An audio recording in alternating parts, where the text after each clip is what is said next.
بسم الله الرحمن الرحيم. يا أيها المزمل قم الليل إلا قليلا نصفه أو انقص منه قليلا أو زد عليه ورتل القرآن ترتيلا إنا سنلقي عليك قولا ثقيلا إن ناشئة الليل هي أشد وطئا وأقوم قيلا إن لك في النهار سبحا طويلا واذكر اسم ربك وتبتل إليه تبتيلا رب المشرق والمغرب لا إله إلا هو فاتخذه وكيلا واصبر على ما يقولون واهجرهم هجرا جميلا وذرني والمكذبين أولي النعمة ومهلهم قليلا إن لدينا أنكالا وجحيما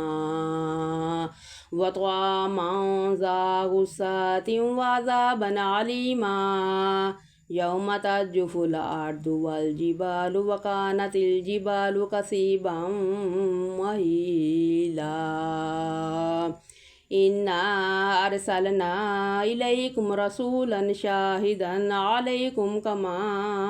أرسلنا إلى فرعون رسولا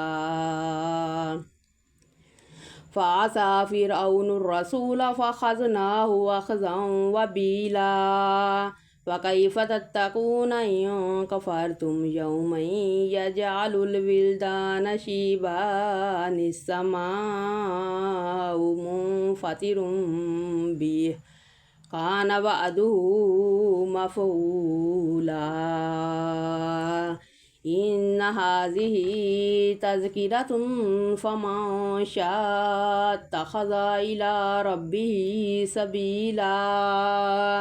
إن ربك يعلم أنك تقوم أدنى من ثلثي الليل ونصفه وثلثه وطائفة من الذين معك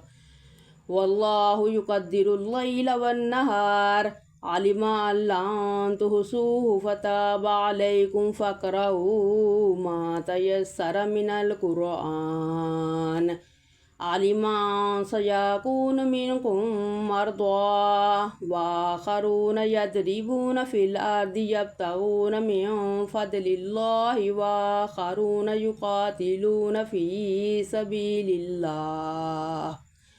فاقرؤوا ما تيسر منه وأقيموا الصلاة وآتوا الزكاة وأقرضوا الله قرضا حسنا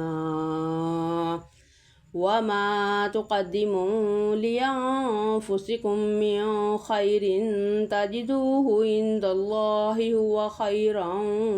وأعظم أجرا واستغفر الله إن الله غفور رحيم.